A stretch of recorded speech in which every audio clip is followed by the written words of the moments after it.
Hoy, Bax! Ano yung binubulong-bulong mo dyan? Ay, kamay mata kong! Ano ba? Ba't ka ba nang gugulat dyan? Babaita ka. Kita mo na bumumit yung tao. Sa ikaw lang naman yung natutulala dyan at nagmamonolog.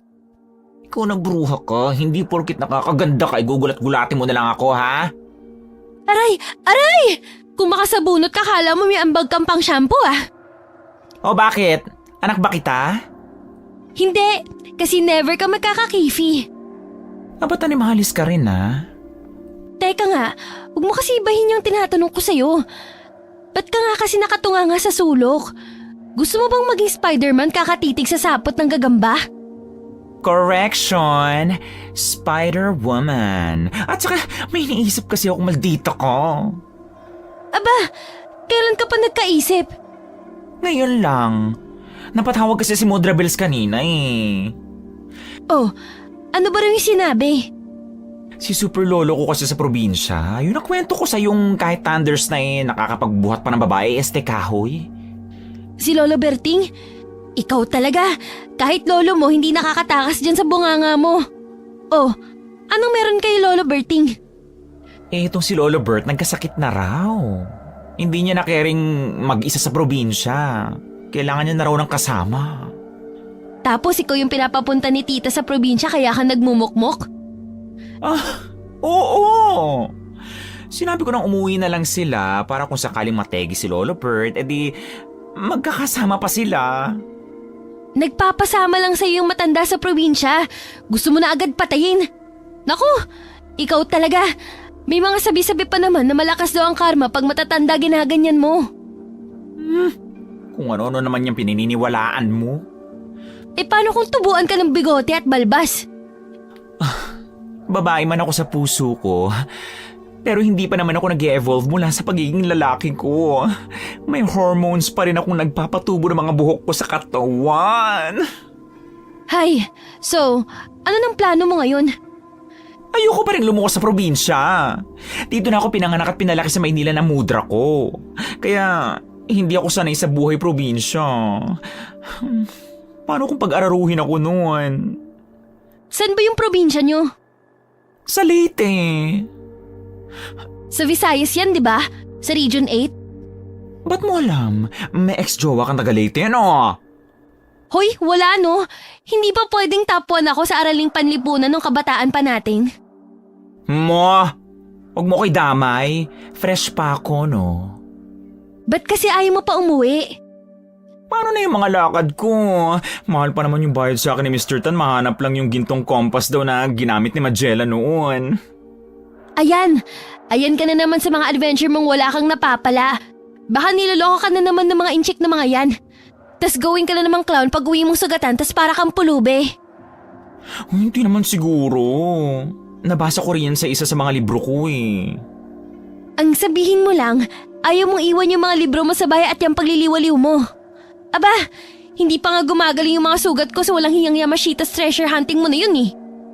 Ikaw naman yung nag-volunteer sumama, gaga to. Isisi mo na naman sa akin. Ikaw kasi, panay sabi mo sa yaman-yaman na yan. Alam mo namang mukhang pera ako. Ano naman yung rason mo sa pagsama mo sa akin noong nakaraang buwan sa paghahanap ng parte ng barko na sinakyan ni Magellan sa Cebu? For experience. Magaganda yung mga dagat sa Visayas. Ay, speaking of, di ba gusto mo mag-adventure? Hindi ko gusto yung kislap na mga mata mo. Ayusin mo, Kakay. Makakakay ka naman. Hindi kasi. Naisip ko lang na total ilang taon ka na nagliliwaliw sa adventure mo simula na mag-graduate tayo ng college. Wala ka pa namang nahanap ni isa. What if aswang na lang hanapin mo? Aswang? Nababaliw ka na ba? Walang untog yung ulo mo. Di ba sa probinsya uso yung aswang-aswang, manananggal, albularyo, kulam, o kahit ano pa yung mga kinalaman sa mga lamang lupa? Papayag lang ako kapag sumama ka. Ba't naman ako sasama sa'yo? May hati ba ako sa mana kung sakali? Sabi po pa nga, nategi na si Lolo Berting. Hindi. Ikaw lang pampain ko sa mga aswang, ganon. Tutal, mukhang laman lupa ka naman eh. Ang sama-sama mo talagang bakla ka? Natuloy ang biyahe ni Ace papuntang Leyte at kasama ang kaibigang si Kakay. Pareho silang mga freelancer lamang, kaya hawak nila ang oras nila sa trabaho at kung ano ang gagawin nila. Kaya malaya silang pumunta kahit saan nang walang inaalalang trabahong maiiwan. Kahit ayaw niyang umuwi para samahan ng lolo niya, hindi naman niya maiwasang alalahanin ang mga sinabi ni Kakay tungkol sa adventure nila sa mga aswang. Kung totoo nga ito, baka dito niya na maranasan ang totoong pagkasabik na hinahanap niya sa buhay. Bax, sigurado ka bang ito yung daan papunta sa barangay ng lolo mo? Hindi rin eh. Pero sabi naman ni Google Maps na ito naman daw yung daan papunta sa Barangay Victory eh. Alam mo ba yung bahay? Ba't wala pa akong nakikitang bahay-bahay dito? Puro punong kahoy at saka wala man lang ni isang streetlight. Huwag kang maingay! May sasakyan naman tayo eh. Sa tingin mo ba walang makakagalaw sa atin sa loob ng sasakyan? Pinabawi ko na yung sinabi kong maraming aswang sa probinsya. Hindi na pala nakakatuwa. Ang daldal mo. Kung ihulog kita sa daan. Sabi ko naman kasi sa'yong bukas na tayong dumiretso pag uwi eh. Kasi gabi na. Sa Tacloban na lang sana tayo nagpalipas ng gabi. Huwag ka kasi maingay tas kabahan ng bongga. Nag-research ako tungkol sa mga aswang. Ang sabi, ang madalas daw na kinukuha nila, yung mga mahihina ang loob.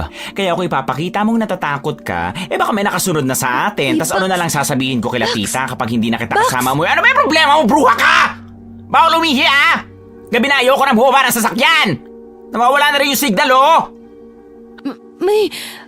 May kalahati yung katawan. Ha? Ano? Ano kalahati? May kalahati yung katawang humahabol sa atin. Anak ng kalahati nga! Paano tayo nasusundan yan eh? Bewang lang naman yan pababa! Hindi ko alam. Bilisan mo na lang mag-drive. Bilis, bakla! Malapit na siya sa likod. Bakit niya tayo hinahabol eh? Wala naman siyang pangitaas na katawan para makita tayo ah! Hindi ko alam. Ay, ano nangyari? Ba't ko huminto? May nabangga ako! Putrages, huwag kang huminto.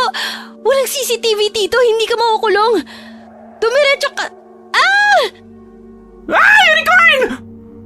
Puntik nang mahimatay sa gulat si Ace dahil sa biglang may kumatok sa gilid ng bintana niya.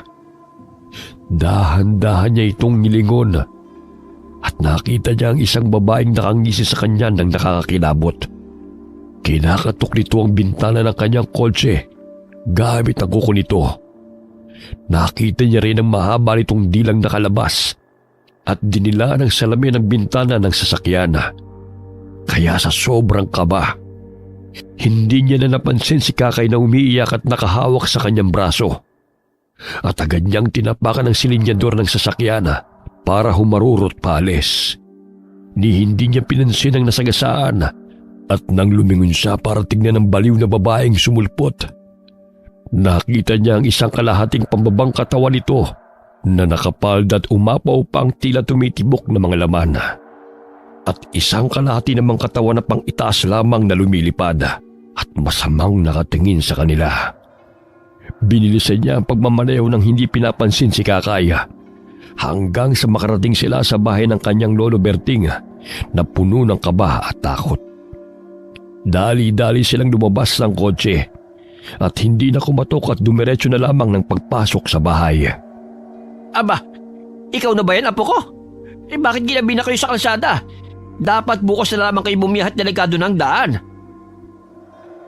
Ano ba yung mga mukha nyo na hindi na may drawing? Masakit ba ang tiyan yung dalawa? Halika kayo, uminom kayo ng mainit na tubig. Lolo Bert, may mga aswang ba talaga rito? Saan mo naman narinig yan? Hindi narinig, Lolo, kundi nakita. Nakita mismo namin. Nabangga pa ng kotse yung kalahating katawan. Ibig sabihin, dalawa silang manananggal.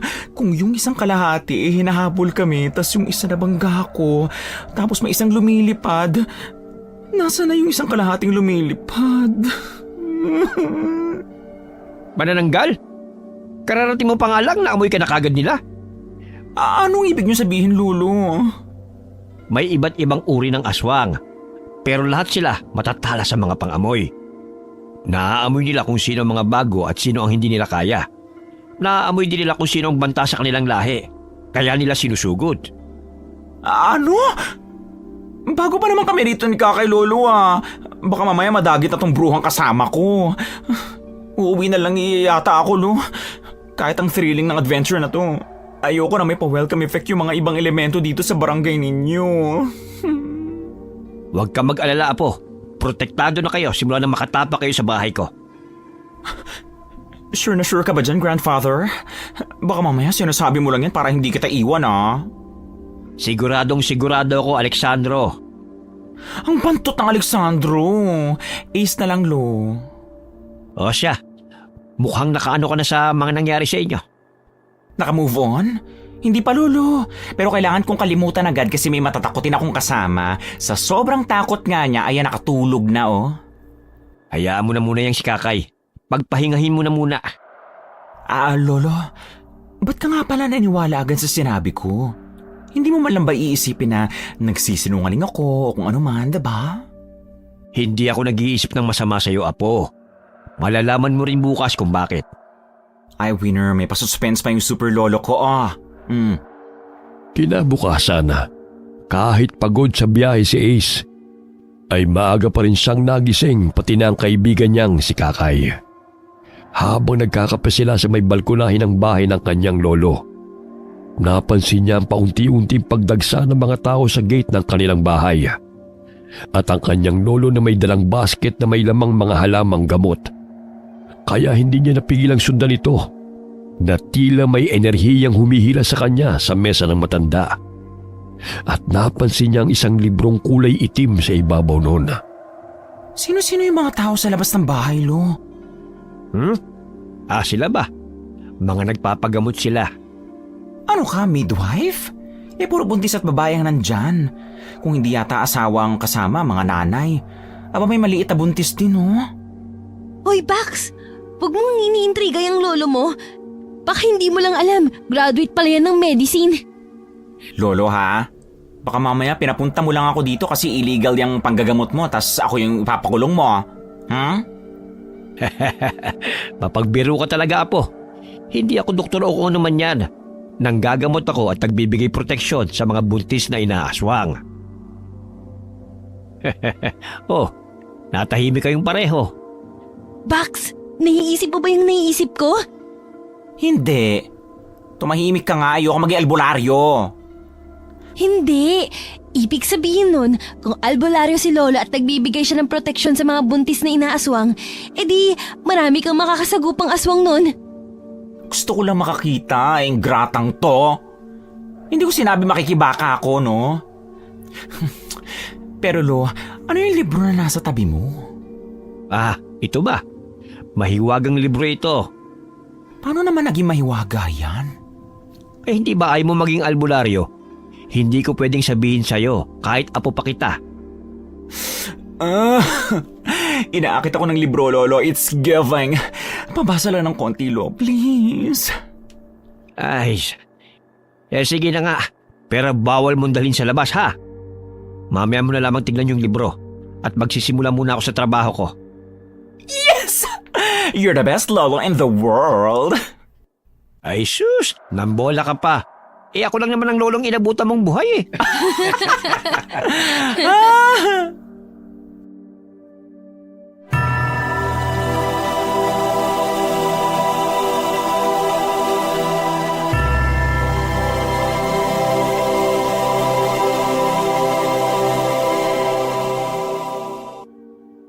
Ang pagpapahiram ng libro sa kanya ng kanyang lolo ay hindi nangyari dahil inatake ito ng sakit.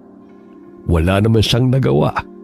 Kahit pa palakas ng palakas ang puwersa na humihila sa kanya papunta sa libro. Dahil na rin sa kalagayan ng kanyang lolo Bert, pinagsawalang bahala niya na muna ito sa isipang marami pang araw na darating. Olo, inuubo ka na naman. Nakapagpa-check up ka na ba? Hindi pa nga eh. Hindi bali na. Nandiyan pa naman yung luyang dilaw na nilalaga ko. Bukas papalitan... papalitan ko na at hindi na gaanong kaanghag. Sigurado ka ba na hindi yan dahil sa panggagamot mo? Baka mamaya pala hinihigop mo na yung mga kapansanan at kamalasan ng mga pasyente mo, ha? Apo, ang pagtulong sa kapwa hindi binibilang. Masaya naman akong nakakatulong ako ng walang hinihinging kapalit. At saka ba, ikaw nga lang yung nakakaubos ng gatas ng baka na bigay ng mga nagpapagamot dyan sa rep natin Hindi naman kasi ako pwede magwalwal dito Ang sabihin mo na lang, hindi talaga kayo in good terms ng mga doctors sa hospital. Pwede bang no comment na lamang ako dyan, Apo? Sus! Heto po. Uminom muna kayo ng maligamgam na katas ng luyang dilaw. Yan Ako na lang ang kukuha bukas ng halamang gamot mo. Baka mapano ka pa dun Ako yung papagalitan ni Mudra. Siguro kung naging babaeng lubos ang aking apo, mas magiging maingay ka pa. Pero aminin mo, maganda pa rin ako. Pak.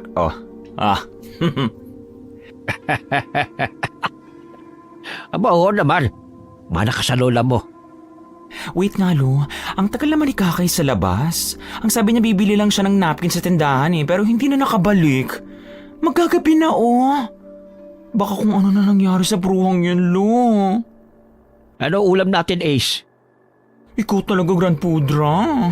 Sabi ko sa'yo, samahan mo muna ako sa palengke kasi hindi ko pa nakakalimutan yung itsura ng mangkukulam Baka nagkatawang tao pala yun, tas minamanmanan lang ako. Magdala ka palagi ng langis sa bulsa mo at saka bawang. Sa langis, malalaman mong may aswang na malapit sa'yo kapag kumukulo siya. Ang bawang naman, panlaban mo kung sakaling may gawin silang masama sa'yo. Noted, lolo ko. Pupuntahan ko muna si Kakay sa labas. Baka dinala na ng pogi sa damuhan. Marupok pa naman yung bruhang yun. Mag-iingat ka. Bilisan nyo at magagabi na. Hindi pa kayo kilala ng lahat ng taga rito. Ay, Captain. Dahil sa bahagyang magkakalayo-layo ang bahay sa liblib na baryo, ay malayo-layo na rin ang nilakad ni Ace para lamang makapunta sa kalapit na tindahan. Pero wala siyang nakitang Kakay doon. Kaya mas lumayo pa siya sa dapat na pupuntahan lamang at umabot sa susunod na tindahan. Pero wala rin doon ang babae. Nagsimula na siyang maasar at babalik na lamang sana sa bahay nila. Nang marinig niya ang isang tili na tinatawag ang pangalan niya.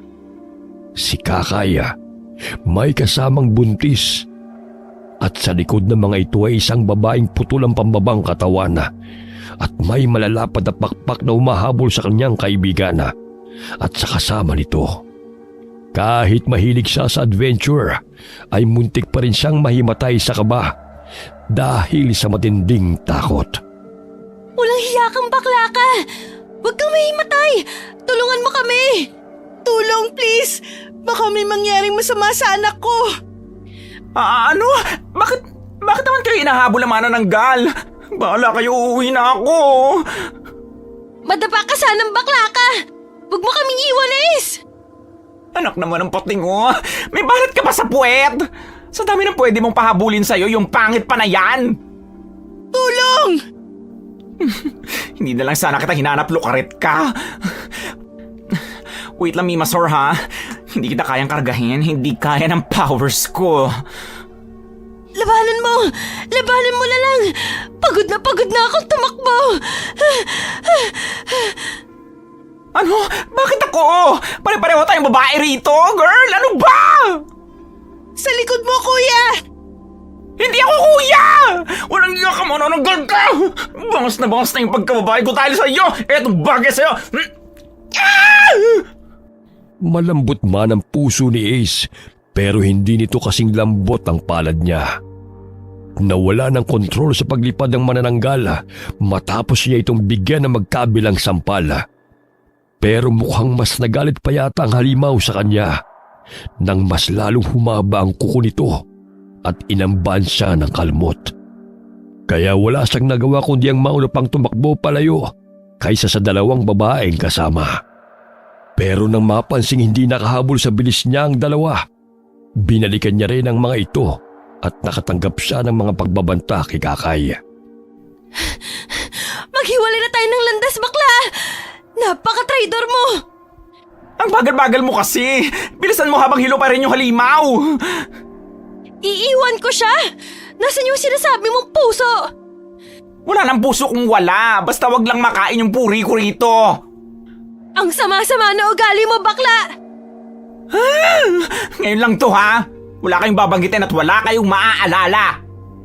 Teka, anong gagawin mo? Ilalabas ko yung isang personality ko. Ako to si Alexandro. Ay! Hindi ka naman pwede mag-piggyback ride. Baka mapisat yung Junakis mo kaya bridal style na lang. Palapit na naman siya! Takbo! Takbo! Ang bigat. Sa'yo na yata para mag-dumbbells ako kapag nasigatan pa ako ng araw bukas. Huwag kang salita ng salita para di maubos yung energy mo! Huwag mo ko tusan! Bibinggo ka na sa akin, bruha ka! Andiyan na siya! Dahil sa kagustuhang makaligtas sa manananggal, hindi na alintana ni Ace ang bigat ng babaeng buntis na karga niya. Mabilis siyang tumakbo hanggang sa nakita niya ang kanyang lolo na papalabas ng kanilang bahay. Katakataka naman na hindi sila napapansin ng mga kapitbahay kahit nagsisigawan na sila. Mukhang may ginawang kung ano ang manananggal para makapangbiktima ng tahimik. Malas na lang ito na mas malas pa dito ang kaibigan at nagkatagpo-tagpo ang landas nilang apat. Sino yan, Ace? Sinundan mo lang si Kakay pero nakabuntis ka na kagad? Lolo! Lolo! Never sasaludo ang sundalo ko sa kapwa ko babae pero hinahabol kami ng manananggal. Ano? Ipasok mo siya sa bahay. Bilis! At kunin mo yung pangontra ko. Wala nang oras, Lolo. Kakay magtago kayo nitong si Buntis sa loob. Hindi ko iiwan si Lolo. Sige, mag-ingat kayo. Malapit na siya. Halika na, miss. Naninigas na yung tiyan ko. Painumin mo siya ng maligamgam na tubig. Ace, kunin mo yung pamalo ko ng tinik ng kalamansi. Bilis! Wait, no! Ayoko! Paano ka? Harapin mo yun na mag-isa? Bilis na! Wala nang nagawa si Ace kundi sundin ang kanyang lolo. Hinagilap niya ang mahaba nitong pamalo na puno ng tinik ng kalamansi na isa sa paniniwala ng lugar. Mas mabisa raw ang tinik ng kalamansi na pangontra sa aswang at pangtaboy dito. Medyo natagalan pa siya dahil hindi niya alam kung saan inilagay ng kanyang lolo ang pamalo nito. Maya-maya pa nakita niya itong nakasandal sa likod ng pinto. Akmang kukunin na sana niya ito. Pero may malakas na puwersang humihila sa kanya sa lamesa kung nasaan ang libro ng kanyang lolo Bert. Hirap siyang nilabanan ito at unti-unting inabot na ang pakay na pamalo. Saka walang lingon-likod sa libro na lumabas na dala ang patpat ng kanyang lolo na mula pa sa puno ng kalamansi. Pagkalabas niya, inaabutan niya ang kanyang lolo na kakalbuti na sana ng manananggal. Kaya walang pagdadalawang isip niyang hinataw ang halimaw. Agad itong napatras at umatungal sa sakit na parang nasunog ang parte ng katawan nito na tinamaan niya. Napuruhan yata ako sa dibdib. Shoot ang manananggal to! Mga pakialamero! Kung ibinigay nyo na lang sana sa akin yung buntis, hindi na sana kayo madadamay! Shut up! Mabaho na nga yung bunganga mo na bubulok. Wala pang sense yung mga pinagsasasabi mo! Ah! Humanda kayong lahat sa akin! Pinagtulungan nyo ako! Che! Huwag mo subukan lumapit na kung ayaw mo pang matusta! May holy water ako rito! Hindi lang ito ang huli nating paghaharap! Batang albularyo! Sino naman yan chumika sa'yo na ako ang Disney princess ng lolo ko? Wale, ligwa ka na agad sa pagkamarites! Wala bang begya nagiging albularyo at hindi ako magbubukas ng journey na sambayan ng kabaklaan sa mga ganitong bagay? Alam mo dati, buntis lang yung paborito ko. Pero ngayon, masarap yata ang mga bakla! Masarap pala ha. Para sa pagkalmot mo sa lolo ko at sa pagnanasa sa akin, hindi ako papatol sa mga babae, lalo na sa putol ang kalahati ng katawan! Isang malakas na paghampas ang ginawa ni Ace sa manananggal at sumabit ang tinig ng kalamansing pamalo sa pakpak nito. Kaya bumuhalit na naman ang matinis nitong pag-iyak at hindi nila napigilan ng kanyang lolo ang pagtakip sa kanilang tenga sa ingay nito. Nakita naman niyang agad itong pataas babang lumipad papalayo dahil napuruhan ng pakpak ng manananggal.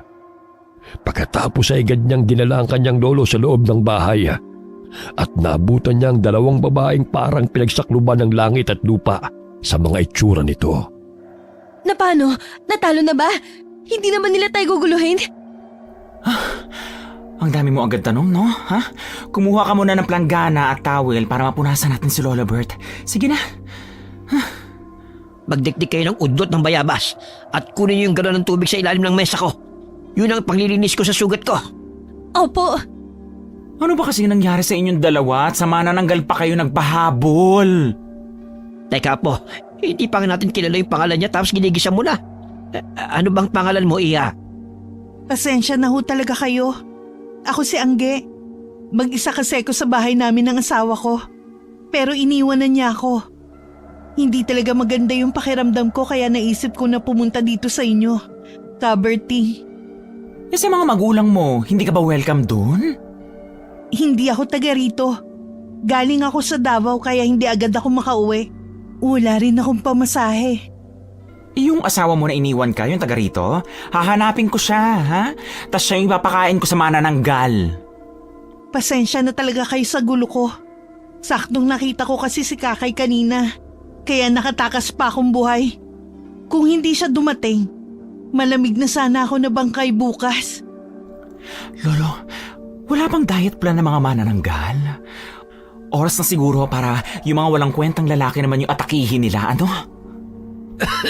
Apo, lalaki ka rin at wala ka rin kwenta. Aray.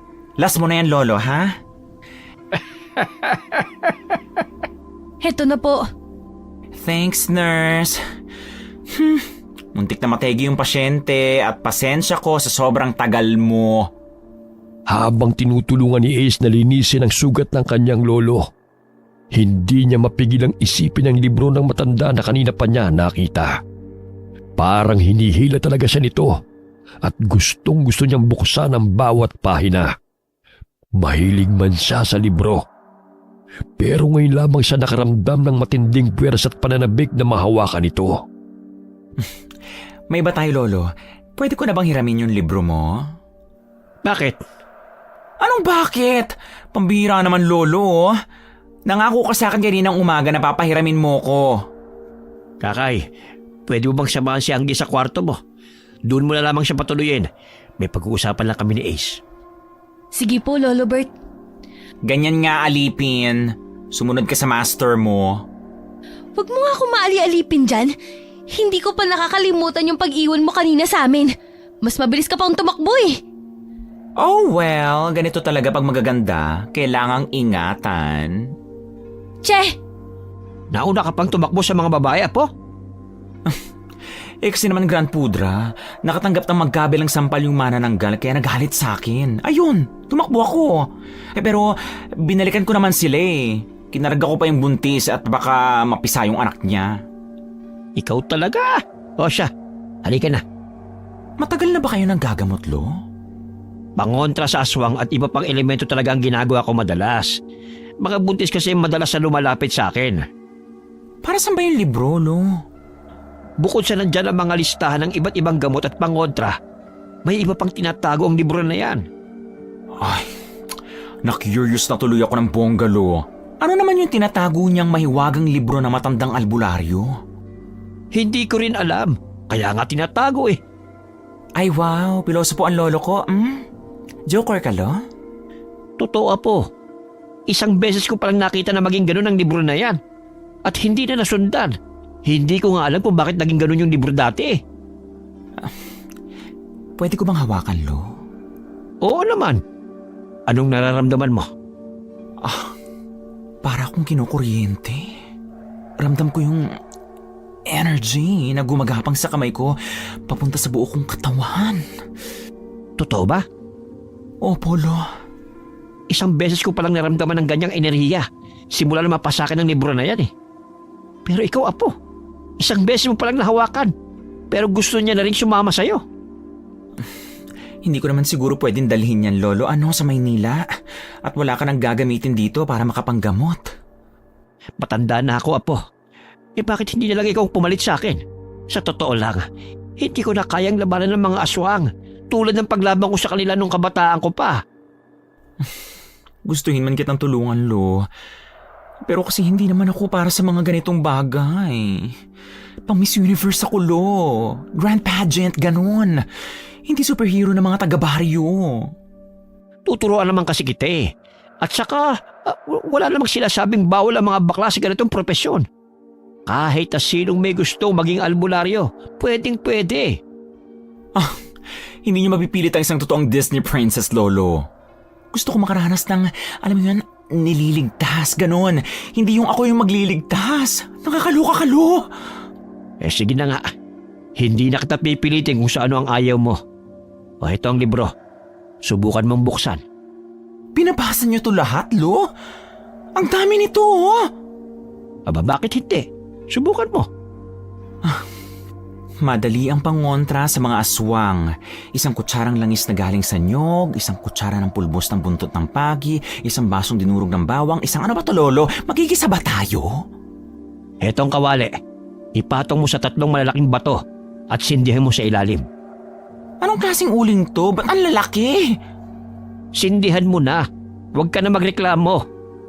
Gaya ng utos ng kanyang lolo, inilagay niya ang malaking kawali sa 3 itim na batong nakaporma ng patatsulok.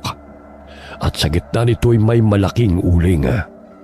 Sinindihan niya ang apoy at unti-unting inihulog ang mga sangkap hanggang sa iniabot sa kanya ng kanyang lolo ang lagayan at pinahain ito.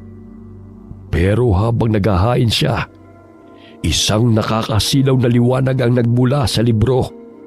Sobrang nakakasilaw ito na parang mabubulag na siya, kaya't napatakip siya sa kanyang mga mata. Lolo, ano nangyayari sa libro mo? Ang mutya. Umiilaw ang mutya. Anong mutya? Halika, silipin natin yung libro. Ano yung puting bato na nasa gitna ng libro mo, Lo? Ang mutya ng linta. Anong mutya ng linta? Linta sa inyong sumisip-sip ng dugo? Oo, linta na naging bato. Pinaniniwalaan ng mga mas matanda pang albularyo na mabisa raw ang mutya na ito para sa panggagamot at pangontra sa mga masasamang elemento o enerhiya. Ito ang pangkalahatang mutya. Pwede ko bang hawakan, Lo? Sige, Apo. Hawakan mo. Para sa'yo yung mutyang yan at wala akong balak na bawiin yan sa'yo. Ang ganda niya. Ang init sa kamay. Kahit ayaw mo maging albularyo, tanggapin mo yung libro ko. Para sa'yo yan. Sabi mo, Lo, isang beses mo lang nakita yung mutya na to na umilaw. At sabi mo gamit to sa panggagamot at proteksyon. Baka ibig sabihin ng pag-ilaw niya ay sa tuwing nakakagawa ka ng perpektong gamot na mabisa. Kung ganon, at sa unang subok mo pa lamang, ay nakagawa ka na ng mabisang gamot. Para sa'yo talagang mahiwagang libro na yan. Dalhin mo yan kahit saan ka magpunta.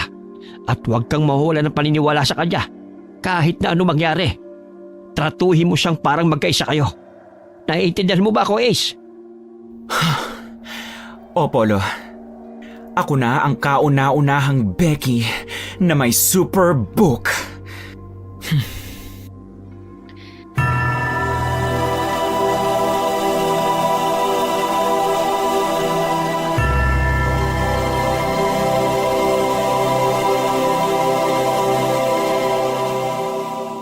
Hindi man tinanggap ni Ace ang pagiging albularyo, ay alam naman niyang makakatulong pa rin siya sa kanyang lolo para kontrahin ang mga kalaban nito dahil sa kanyang mahiwagang libro.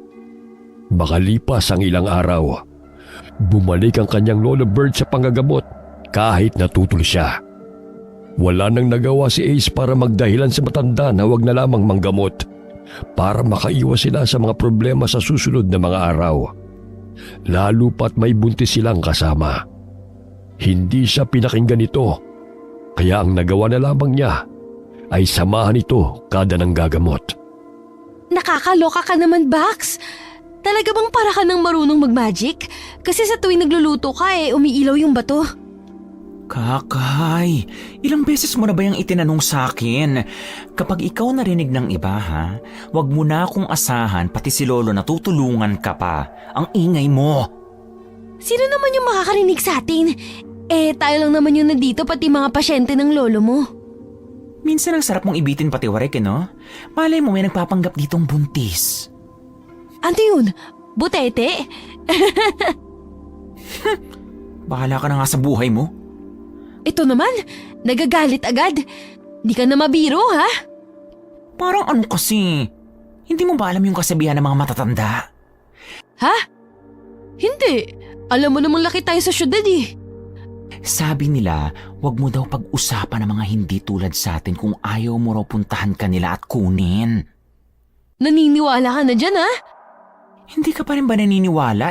Nagpahabol ka na nga sa mana ng gal. Hello? Siguro panay kabanggit sa nangyari sa atin sa kotse kaya ka nasundan. Hindi, judgmental mo naman. Ace, Apo, pakikuha ng dinikdik kong ugat ng tanglad. Heto na Lo. Para saan ba yan, Lo? Itong halamang gamot na ito, nakakatulong ito sa maayos na sirkulasyon ng dugo. Lalo na sa mga buntis na palagi nagkakaroon ng spotting. Baka manganganak na sila. Hindi ba nila nasubukan pumunta sa hospital? 1 oras ang layo ng ospital dito, Apo. At saka yung iba, walang pera sa pagpunta sa doktor. Pagpatingin nga lang ng masakit ng ngipin ngayon, nasa 1,000 na. Pambayad pa kaya ng doktor. Ipapainom mo yan sa kanya? Oo. Oh, maghahapon na pala, magsasara na tayo ha. Last customer mo na yan, Lo ha. Oo, at nananakit na rin ang balakang ko sa kakaupo. Miss, sinong kasama mo? Anong pangalan mo? Para malista ko sa listahan kung sakaling kailangan mong bumalik sa susunod na araw. Ako si Cora. Magpapagamot lang ako kay Manong Bert at nananakit kasi ang ulo ko. Sinasaktan ka ba ng asawa mo? Ba't parang namamaga yung mga pisngi mo? May pasa ka rin sa balikat Diyos ko, sis. Kapag ginojombag ka na ng mister mo, ipavahausi mo na yan agad. Gino Jombag? Jombag! As in suntok, ganon, punch, bugs, ganon! Grabing maga ng pisngi mo, Nadapa lang ako kaya yan namamaga. Nadapa tas una ang mukha? Grabe naman yan. Apo, wag mo nang kausapin si Cora at tulungan mo na ako sa pagpiga nitong ugat. Kunin mo yung diktikan sa kusina. Okay po. Paalis na sana si Ace para sundin ang inuutos ng kanyang lolo. Pero napatigil siya at bahagyang napabalikan tingin sa babae. Nang napansin niya na pumula ang mga mata nito at nakangisi ng bahagya. Sa isip niya, namamalik mata lamang siguro siya. Kaya't nagdire-diretso na siya sa kusina. Hindi na rin niya napansin ang pag-iinit ng mutya sa loob ng libro na nakasuksok sa kanyang tagiliran na tila nagbabanta. Oh, ang wrinkles. Ba't nakakunot yung noo mo? Halika nga rito, ang lakas ng bunganga mo. Anong meron? Ba't mo ba ako kinakaladkad? May hindi ako magandang kutob Samahan mo si Angge sa kwarto at huwag na kayong lumabas. Magdala ka rin ng sandamakmak na bawang at yung pamalo ni Lolo. Uy, Bax! Shhh! Maniwala ka na lang kasi. Sumunod ka na lang. Bilis na. Kukunin ko pa yung pinapakuha ni Lolo. At saka, akin na tong boy bawang mo ha. Gusto ko na mag-snack kanina pa Ang kutob ni Ace ay lalong tumibay nang makita niya mga langis na nasa loob ng mga maliliit na bote ay malalakas na kumukulo. Na halos pati ang lagayan nitong kabinet ay umaalog na. Dali-dali niyang kinuha ang gamot na ginawa niya kasama ang pangdikdik. Bago lumabas ay pinunasan niya ng bahagya ang dikdikan ng gamot. para siguradong sumama ito mamaya sa isusubo ng kanyang lolo sa babae.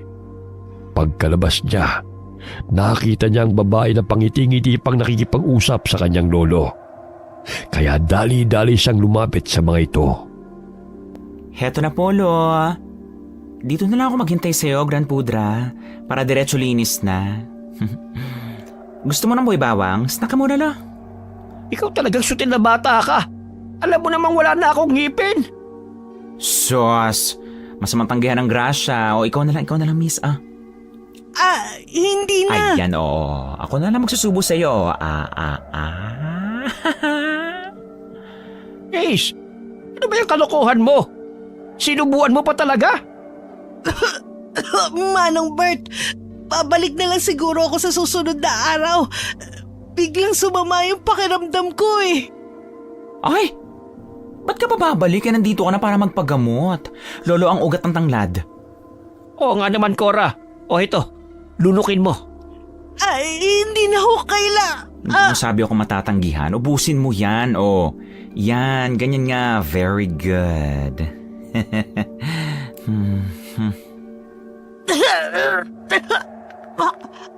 O ayan, ngayon pwede ka nang umalis. Dali mo na tong mga bawang para pangontra sa aswang.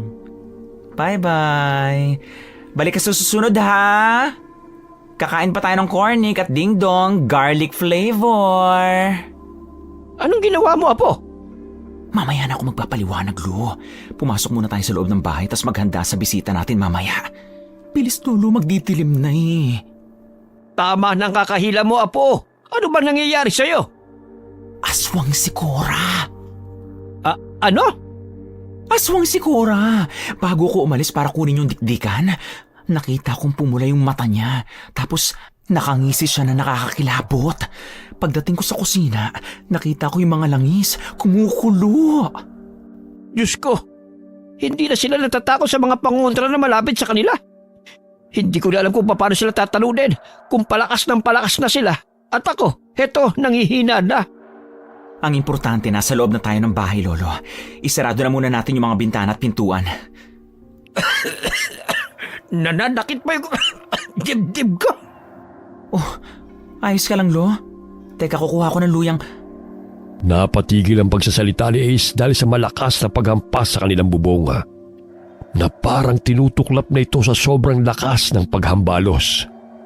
Kahit nanginginig na ang kanyang paa sa takot, ay tumakbo pa rin siya sa kusina para kunin ang mga pangontra na ginawa ng kanyang lolo. Biglang nawala ang tunog sa kanilang bubong at isang sigaw ang narinig niya galing sa kwarto. Kaya agad siyang pumasok para tingnan ang kalagayan nila Angge at Kakaya. Nakita niya ang buntis na pinagpapawisan at halos hindi na maipinta ang mukha at nakahawak ito sa kanyang tiyan na tila nananakit. Agad siyang lumapit dito at pinahiran niya ito ng ginawa niyang gamot. Pagkalapat ng kanyang palad sa tiyan ni Angge, biglang nagliwanag naman ang mutya na nasa libro na palagi niyang dala. Pagkatapos ay nakita niya ang babae na huminga ng malalim. Nang masigurong ayos lamang ang dalawa, ay lumabas na siya at pinuntahan na niya ang kanyang lolo. Ano nang gagawin natin, Lolo? Nagalit yata kanina sa ginawa mo. Ba't mo naman kasi sinubuan ng boy bawang, Apo? Sa matapang siya eh. Hindi kainin niya yung katapangan niya. Huwag ka maingay. Tumahimik sila. Hindi ko na alam kung nasaan. Kumukulo pa rin yung langis, Lo. Ibig sabihin nasa malapit lang sila. Tulong! Tulungan niyo ako! Lintik! Target niya si Angge! Halika, puntahan natin. Ano nangyayari? Nakapasok, Ace! Nakapasok! Kukuha ko ng panlaban. Hawakan niyo si Angge para hindi siya madala. Dali-daling pumasok si Ace sa kusina para humagilap ng kahit anong panlaban. Ang una niyang nahawakan ay ang kutsilyo at mahabang sundang o espada na mayahalin tulad sa samurai sa Tagalog. Ang sundang ay panlaban na talaga ng mga taga-probinsya sa aswang. Kaya alam niya na magagawa nilang mapalis ito kahit hindi na ang talunin muna dahil alam niya sa sarili niya na hindi na kaya ng lolo niya. Pagbalik niya sa loob Nakita niya ang kanyang lolo na nasa sahig at nakaibabaw dito ang manananggal at pumapagaspas ang pakpak nito ng malakas. Hoy! Pumili ka naman ng makakalaban mo! Napakaduwag mong hayop ka!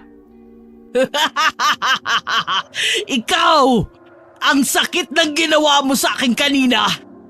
Ikaw na lang ang kakalabanin ko! Boba! Babae ako di mas lalo ka naging duwag!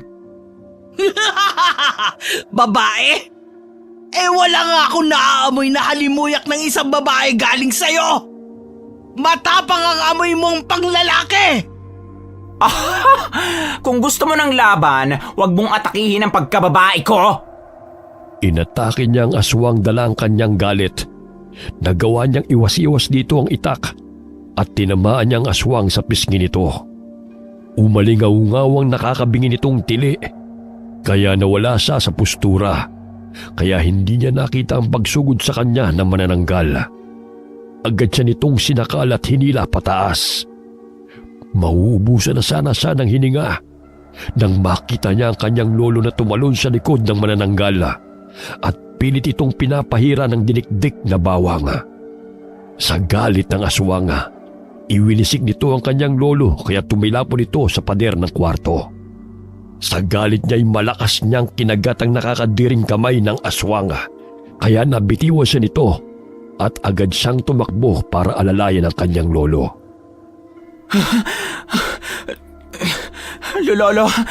Lolo, ayos ka lang ba? Ayos ka lang?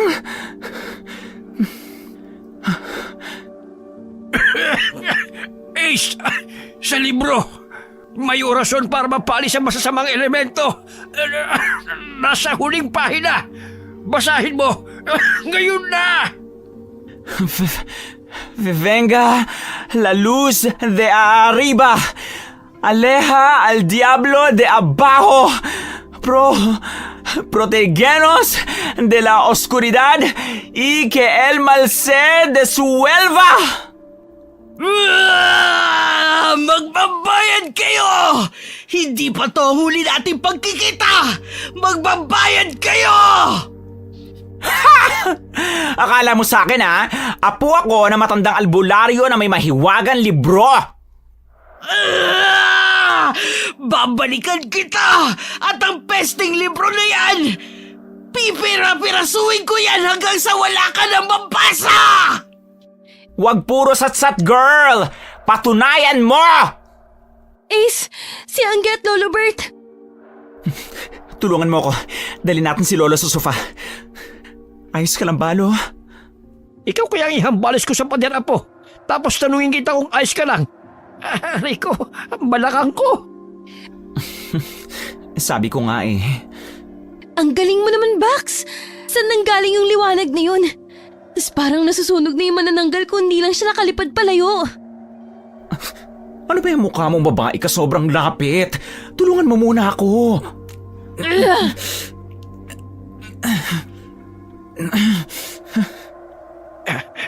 Hindi ko na yata kakayanin kapag sinugod pa tayo ng manananggal. Dahil sa pinakita mong kapangyarihan, apo, ituturing ka na nilang kaaway. Kaisa ka na magpunta. Mainit ka na sa mata nila. Gets na gets ko naman yan, Lo. Super hot ko talaga. Hindi na yun bago. Ay, nako. Joke lang. Ito naman. Pinapagaan ko lang yung paligid Grabe nga ayusin bukas dito. Kung pwede lang kasuhan yung manananggal na yun ng trespassing at damage to property Nakakagigil. Ang mabuti pa, mamayang madaling araw, lumuwas na kayong pauwing Maynila, apo. Ano? Tapos iiwan ka namin dito? Di kargo pa ng konsensya ko kung may mangyaring masama sa'yo, Lo. Ako na lamang ang haharap sa kanila. Ayoko. Anong ayaw mo? Wala na tayong pagpipilian, apo. Iligtas mo ang sarili mo at sinakakait Angge. Huwag mo na akong alalahanin kasi matanda na ako. Hindi na magtatagal at sasama na rin ako sa liwanag. Kung sa liwanag ka lang naman sasama, may liwanag din naman dito sa mahiwagang libro. Sa akin ka na lang sumama, Lo. Seryoso to, Ace. Seryoso rin ako. Turuan mo na ako kung paano maging ganap na albularyo. Ano? Hindi ko kayo kayang iwan, Lo. Kaya turuan mo na ako para maging ganap na albularyo. Kaya mo ba, Apo? Kakayanin ko, Lo. Sige. Magsisimula na kagad tayo mamaya. Baka sumugot ulit ang manananggal na yan bukas ng gabi. Wala tayong lakas para labanan siya.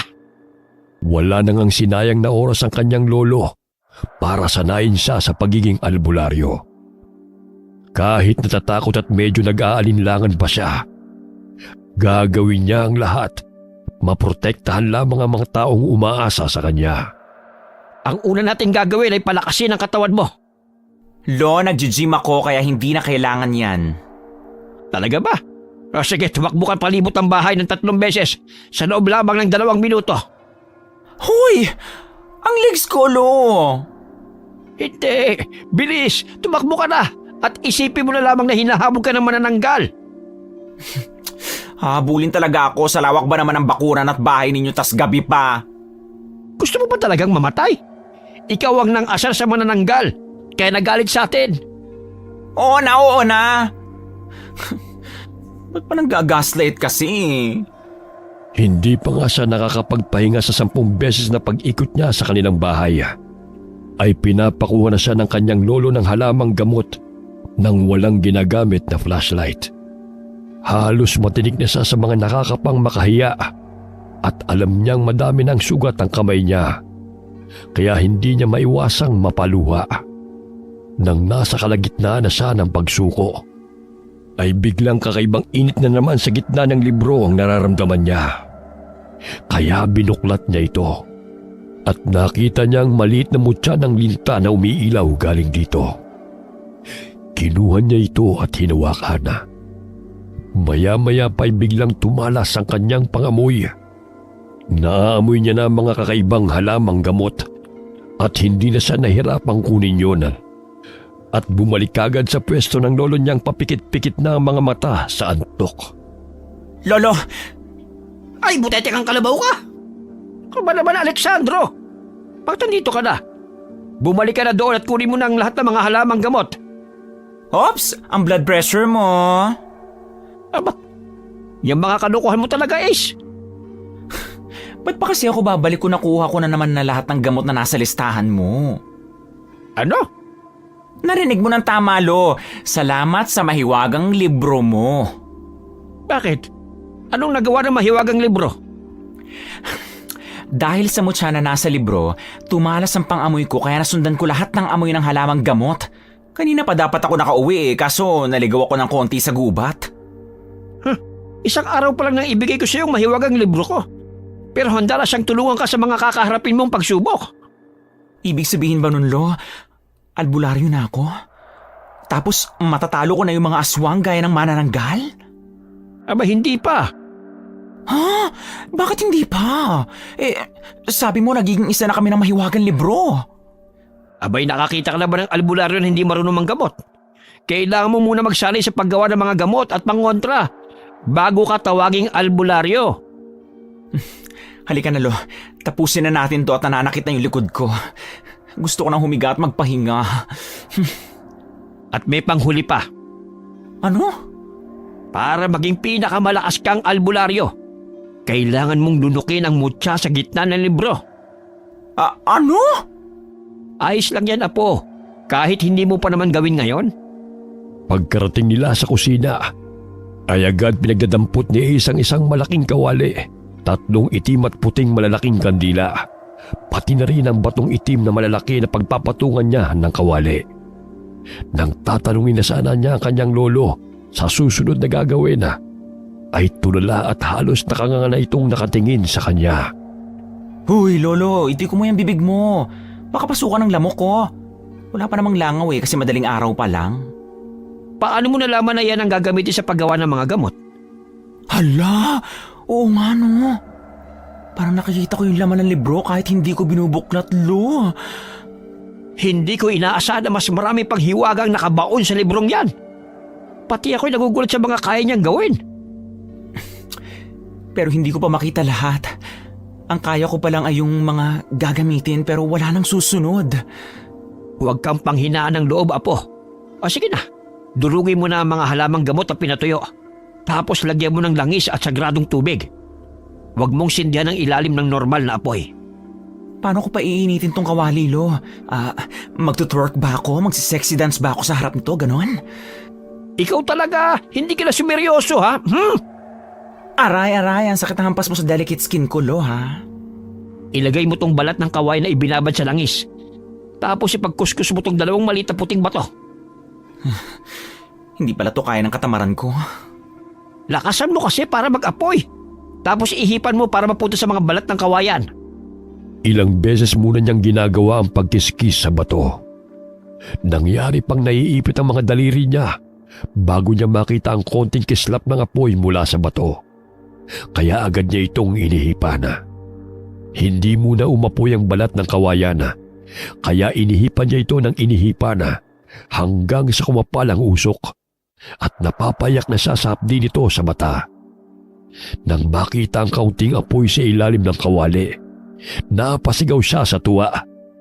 Kahit punong-puno ng uling ang mukha niya at para na siyang gusgusin.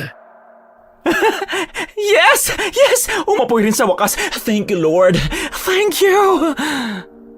Bilisan mo, Ace. Huwag ka muna magsaya dyan. Kailangan mo maluto ang mga sangkap bago pa mamatay ang apoy sa kandila at sa balat ng kawayan. Ay, ano ba yan? Ba't pa kasi sa balat ng kawayan pa kung pwede naman magluto sa kahoy? Ang usok mula dito'y nakakadagdag ng pangontra. Ayaw na ayaw ng mga aswang na amoy usok ang mga gamot. Wala naman ako ibubulong dito, Lo, no? Wala na. Haluin mo lang hanggang maubos ang apoy sa ilalim ng kawali. Ha? Hala, Lolo! Umiilaw ako! Ang liwanag ko! Talo ko na yung Christmas light dun sa City Hall. Hindi ka mo nagliliwanag, Ace. Ang libro na nasa tagiliran mo. Ang init, Lolo! Ang init ng libro! Ace! Sa sobrang lakas ng enerhiya at init na nararamdaman niya sa mahiwagang libro, ay tumilapon siya palayo sa harap ng kanyang pinaglulutuan. Halos mawalan siya ng malay sa lakas ng puwersa galing sa libro na nakasuksok sa kanyang balakang. Pero hindi niya ito magawang hugutin at ilayo sa kanyang katawan dahil para itong magnet na nakadikit sa kanyang tagiliran at ayaw humiwalay. Ayos ka lang ba, Apo? Ano nangyari? Hindi ko nakayanan yung puwersa na parang hinihigop nun yung ginawa ko, Lo. Parang galing sa mutya sa loob ng mahiwagang libro. Parang alam ko na kung bakit lumiliwanag ang libro sa tuwing gumagawa ka ng gamot. Bakit, Lo? Ibig sabihin yan, mabisa ang gamot mo dahil nagbibigay ng enerhiya ang mutya sa loob ng libro. Sinabi ko na yan eh. Ayos na ba tayo, Lo? Ano nang sunod natin gagawin? Maghahanda na tayo para sa pagsugod ng manananggal. So ano, maghihintay pa ba tayo dito o pwede naman tayong sumugod? Sigurado ka ba, Apo? Mahirap silang kalabanin, lalo na kapag nakahiwalay na sila sa katawan nila. Paano natin sila matatalo? Mag-uumaga na tapos magdidilim na naman mamaya. Anong nangyari? Nakarinig kami ng lagabog. Akala namin bumalik yung manananggal. Hindi siya bumalik. Mabuti naman. Kasi ako na yung manananggal at ikaw ang una kong bibiktimahin kasi maldita ka. Hoy! Sa isang crossbody bag, inilagay niya ang gagamiting mga pangontra at gamot. Sa kanyang tagiliran naman ay ang punyal na ginawa gamit sa pinatulis na parte ng puno ng kalamansi. Nakasabit din sa kanyang bewang isang latigo na gawa sa buntot ng pagi. Habang naghahanda siya, ay pinapaalalahanan naman siya ng kanyang lolo sa mga panganib na haharapin niya. Anong gagawin ko, Lolo? Handa na ako. Makinig kang mabuti, Alexandro. Kailangan mong hanapin ang kaputo ng katawan ng manananggal. Ang pang-itaas na parte ng katawan nito ay mahirap talunin. Hindi mo magagawang gamitin yung orasyon ng sunod-sunod. Hindi kakayanin ng katawan mo. O pagkatapos, Lo? Pero ang pang-ibabang bahagi nito ang kanilang kahinaan. Kaya tinatago nila ito hanggat sa makakaya nila. Ibig mo sabihin, kailangan ko nakawin yung kalahating katawan niya? Hindi. Ha? Ang gulo mo naman kausap, Lo. Ikaw na lang kaya tumapos ng laban, ano? O, ikaw na, ha? Maghintay ka! Aray, nakakadalawang hampas ka na, Lo, ha? Isa pa. Ano? Isa pa, ikikiss na kita, Lo, kasi ang cute-cute mo yan. Abuji-buji, achuchuchuchu. Puro kakalokohan. O ito, bagyan ng abo galing sa tunaw na balat ng kawayan. Kapag nakita mo yung kalahati ng katawan niya, ibuhos mo ito doon para matunaw siya at hindi na makabalik pa sa dati. Dito, hihina na ang pangitas niyang katawan at matatalo mo na siya. Sana halamang gamot na lang siya na pwedeng amuyin. Kaso hindi naman ako sumisingot ng kiffiness, eh. Puro ka talaga kabaliwan. Uy, andyan ka pala. Si Angge. Nagpapahinga kasi di yun nakatulog ng maayos. O sige, ikaw na lang. Anong ako na lang? Hindi ba lahat ng superheroes may sidekick? Siyempre hindi naman pwede na ako lang yung wala, di ba? Tapos, anong connect? O edi ikaw yung sidekick ko! Ano? Ayoko nga!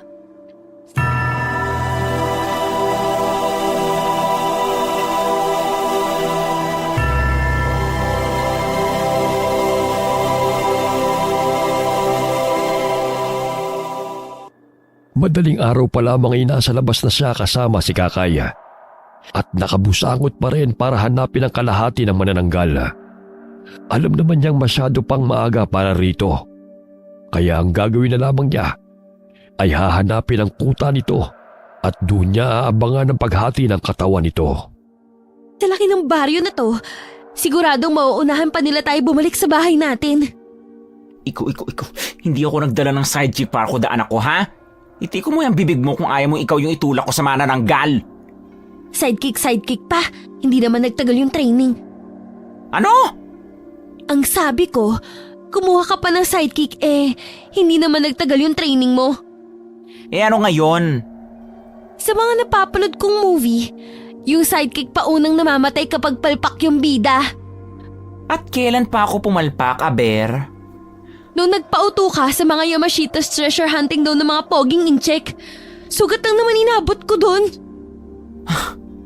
Hindi ka pa rin nakakapag-move on dyan? Hindi.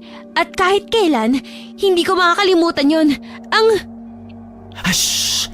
Huwag ka maingay.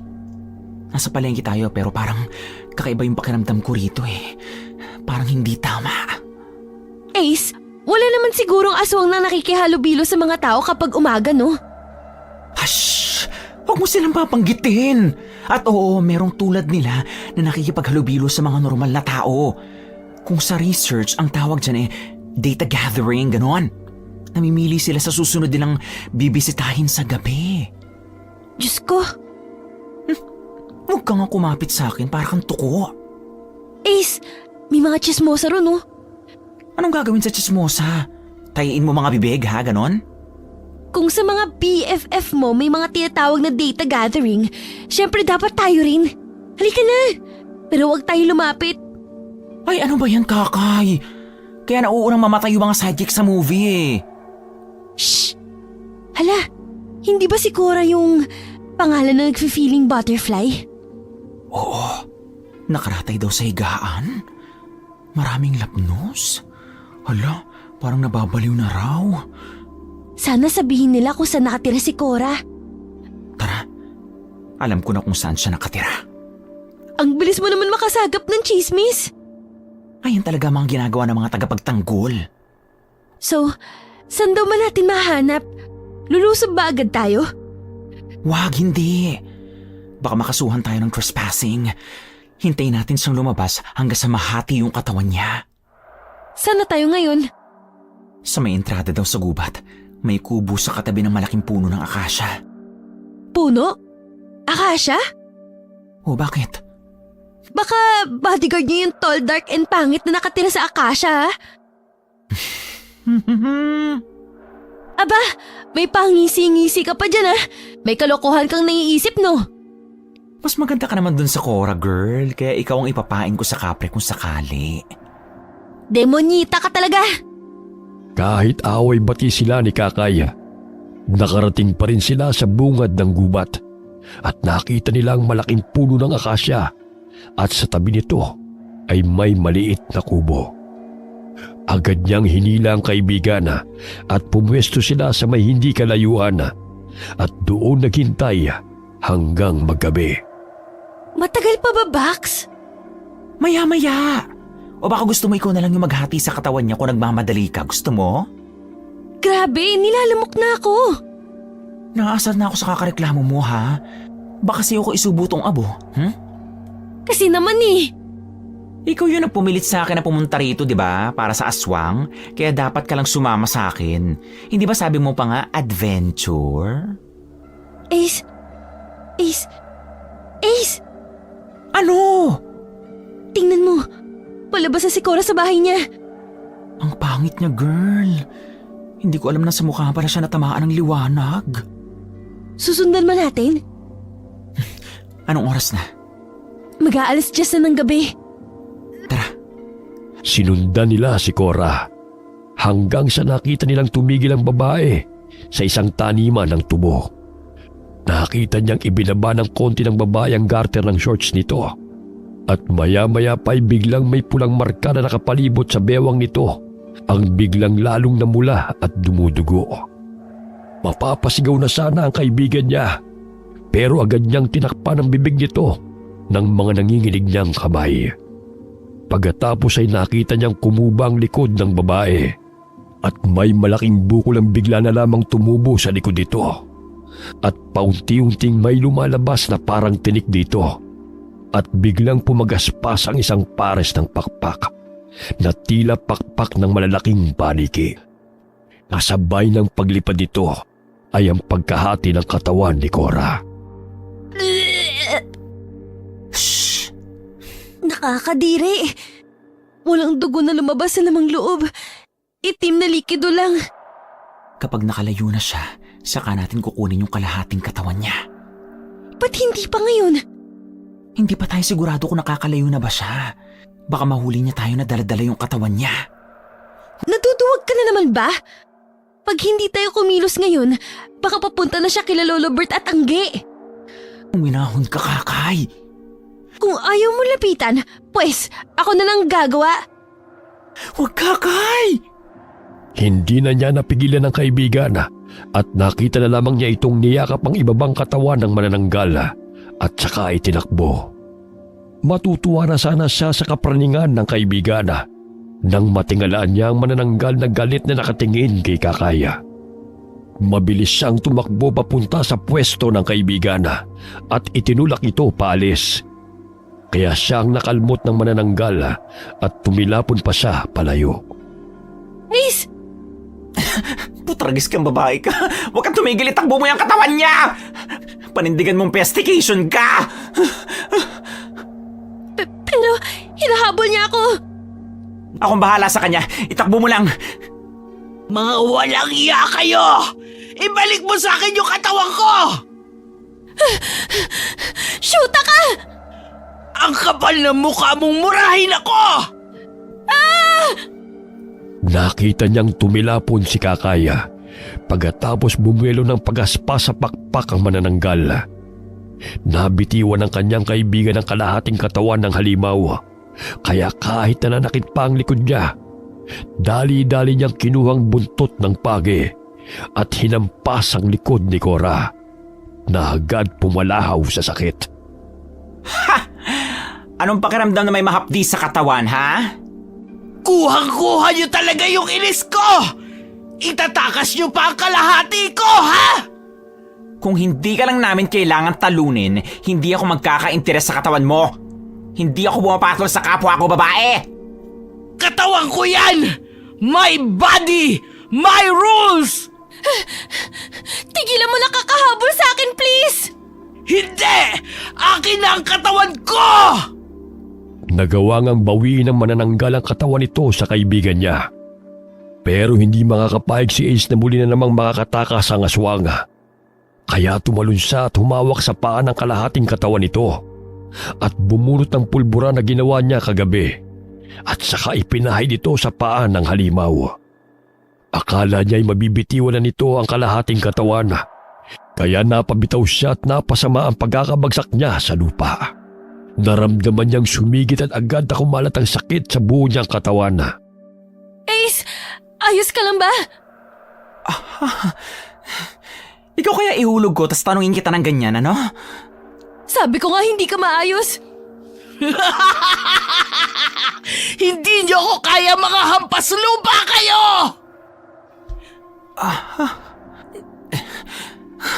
Okay lang. At least hindi amoy lupa gaya mo. Pagkasabi niya noon ay agad niyang ibinato ang bawang na kanina pa niya hawak-hawak sa babae. Dahil iniiwasan nito ang bawang na binato niya. Pagkatapos ay sinanggapan nito ng 2 kamay. Kaya nabitiwan nito ang kalahating katawan na agad naman niyang pinulot at itinakbo kasabay ng pagdukot niya ng abo ng balat ng kawayan. Wag! Wag mong susubukan! Tingnan mo kung paano ako gumanti sa lahat ng binigay mo sa akin na sakit ng katawan. Alam mo ba 2 gabi na akong walang tulog dahil sa'yo? Kaya deserve ko ng katahimikan! Abo! Wag mo lalagyan ng abo! Wag mo lagyan ng abo yung katawan ko! Wag mo ituloy! Hindi mo magugustuhan ang gagawin kong pagganti! Weh! Hindi nga. Talent ko mag-sprinkle kasi dati akong fairy godmother. Ngayon albularyo na dahil sa'yo! Kung ibinigay mo sana yung buntis, hindi na sana tayo magpapang-abot dito! Aha! Gutom ka? Ako rin eh. Kasalanan mo yan. Itong bagay sa'yo! Hindi na nga siya nagdalawang isip pa na ibudbud ang abo sa katawan ng manananggal. Nakita niyang kumulo ang mga laman nito at parang may itim na tubig ang biglang umapaw dito. Ang sigaw ng hinanakit naman ni Cora ay halos magpabuta sa tenga niya. Naawa siya ng kaunti. Pero ang isiping hindi lamang isang buntis ang nabiktima nito, ay natabunan ng galit ang awa niya para sa aswang. Ah! Lahat kayo!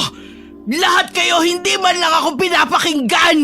Hindi nyo man lang tinanong kung ginusto ko bang maging ganito! Hindi ba dapat mo lang pagbayaran yung mga kasamaan mo? Ginusto ko ba tong kalagayan ko? Ginusto ko ba? The end doesn't justify the means. Wala nang rason na magliligtas sa'yo sa mga kasamaan na nagawa mo na. Masama? Tingnan mo kung gaano ako kasama! Hindi. Kakaitakbo! Ba't ako na naman tong nakita mo? Hindi na ako nag-iingay dito eh. Tumakbo ka lang! Alam ko hindi ka makakalayo! Porket ako lang yung normal dito. Ako naman yung pagbubuntulan mo ng galit. Kakay, umiwas ka! Nakita ni Ace na ang dulo ng pakpak ng manananggal ay naging matulis at ginagamit nito yun bilang armas. Mataas ang paglipad at biglang bumulusok pababa habang nakaturong pakpak nito sa pinupuntirya nito. Nang makita niyang nabato na lamang si Kakay sa pwesto nito, agad siyang tumakbo papunta sa kaibigan at wala na siyang nagawa kundi ang saluhin ang atake ng manananggal na agad na tumusok sa dibdib niya. Ace! Ace! Shoota kang bakla ka! Ano na lang sasabihin ko nito kay Lolo kasi napaka-weak ng apo niya! Sa salita lang pala'y ang malakas eh! Ace! Gumising ka naman oh! Mamamatay rin ako pag hindi ka gumising! Ayoko pa maging almusal naman na nanggal na to! Sakto! Madaling araw na! Masarap ang preskong dugo! Shoot, sa sobrang kabahin matay na ako. Totoong Diyos! Buhay ka! Buhay ka! Ano? Hindi pwede! Tumagos yung pakpak ko! Tumagos! Anak ng... Teka, ano ba yung nagligtas sa akin? Sa ilalim ng kanyang jacket, nahugot ni isang mahiwagang libro ng kanyang lolo. Butas na ang gitna nito. Halata na dito tumama ang atake ng manananggal. Nadismaya siya nang makita ang kalagayan ng libro na nagligtas sa buhay niya. Kaya hindi na nagawa ni Ace na pigilan ang galit niya at hindi na siya nagdalawang isip. Pinahawak niya kay Kakay ang libro at sinugod ang manananggal na tila hindi pa napoproseso ang katotohanan na buhay pa siya. Kakay! Yung mutya! Ha? Anong mutya? Nakakapanira ka ng moment, alam mo ba yon? Ako si Darna, tas ikaw si Ding. Ibigay mo na sa akin yung mutya kasi magtatransform na ako. Gaga ka! Nasaan yung bato? Nasa gitna ng libro! Okay, ulit! Hindi nyo na ako siniseryoso! Mga wala kayong galang! Papansin. O sige, ready na ako. 1, 2, 3, go! Kakay! Ang bato! Saluhin mo! Super Becky! Pagkasalo niya ng bato ay agad niya itong sinubo at nilunok. Maya-maya'y nakaramdam siya ng panibagong lakas at enerhiya na gumapang sa kanyang katawan. Naging matalas na rin ang pang-amoy niya. Nahaamoy niya mga iba't ibang halamang gamot sa malayo, pati na rin ang malansang amoy na manananggal na galit na ngayong nakatingin sa kanya. Wala na siyang sinayang na oras at agad niyang tinalon ng pwesto ni Cora. Pero nakaiwas ang manananggal at hinampas siya. Kaya bumulusok siya pababa. Naunang bumagsak ang balikat niya, pero hindi niya ininda ang sakit nito. Hinigpitan niya ang pagkakahawak sa punyal na gawa sa kahoy ng kalamansi at langis sa kabilang kamay niya. Bumuelo si Ace at agad niyang tinakbo ang pwesto ng manananggal at saka ito tinalon. Agad niyang sinaksak ang punyal sa dibdib nito at saka hinila pababa. At habang hindi pa ito nakakabawi sa pagkabigla, pinisil niya ang bibig nito at binuhos ang langis na ginawa niya rito. Pumalag si Cora at nahampaspasan ang pakpak nito, kaya tumilapon siya palayo. Ace! Diyos ko! Namamagay yung balikat mo! Nabangasan din yung mukha mo! Alam ko, putragis ka. Nararamdaman ko yan, girl. Hindi nyo man lang ako pinakinggan! Pinilit lang ako maging aswang! Hindi ko to gusto! Sorry! Sorry sa lahat ng kasalanan na gawa ko! Makakapagpahinga na rin ako sa wakas! Natunaw na siya. Gaga ka? Ba't ka umiiyak? Hindi ka ba naawa? Hindi. Sabi na nga niya na nakapagpahinga na siya kaya dapat lang sa kanya yun. Ang sama-sama mo talaga. Aray-aray ko! Yung balikat ko! Sasabunutan talaga kita, maldita ka eh. Dapat talaga hindi na kita niligtas eh. Hehe. Love you, Frenny. Che! Halika na nga. Alalain mo ko pa uwi. Ang sakit din ang paa ko. Napasama yung bagsak ko eh. 2 beses ka ba namang ibalibag? Ang bruhang yun. Matapos ang gabi na napagtagumpayan ni Ace, ay ang simula na rin ang pagbabago sa takbo ng buhay niya. Alam niyang nasa mabuting kalagayan na rin si Cora, na hindi ginusto maging manananggal. Nagtuloy-tuloy na rin ang pagiging albularyo niya. Pero sa gitna nito, hindi naubos ang kanyang mga kaaway, maging kapwa man niya manggagamot o ibang mga nilalang. Pero isa lang ang sigurado si Ace. Patuloy niyang poprotektahan ang mga mahal niya sa buhay at ang mga taong nangangailangan ng kanyang tulong. Ano nga ulit yung sinigaw mo nung gabing yun? Super Becky! O bakit? May problema ka ba ron? Apo, sigurado ka bang magpapalagi ka ng karatula? Para ka na nitong sari-sari store. Oo naman, Lo. Pagamutan ni Super Becky. Para sa akin, ako ang unang LGBT na naging manggagamot. Uy! Hindi mo sure! May mga nakikita ko sa TV na mga tomboy or bay na manggagamot. Kaya nga para sa akin, para sa akin. Nag-grade 2 ka ba? Oh, wag na kayong mag-away-away dyan. Si Baby Alexander pa yung mahuhuli sa simbahan kahit siya yung bibinyagan. Hindi pa kita napapatawad ha sa pagpapangalan mo sa Junakis mo na sounds like ng pangalan ko, Okay lang yan, Ninang.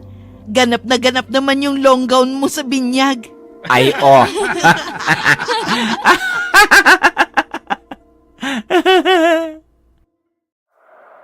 Hoy, Bax! Ano yung binubulong-bulong mo dyan?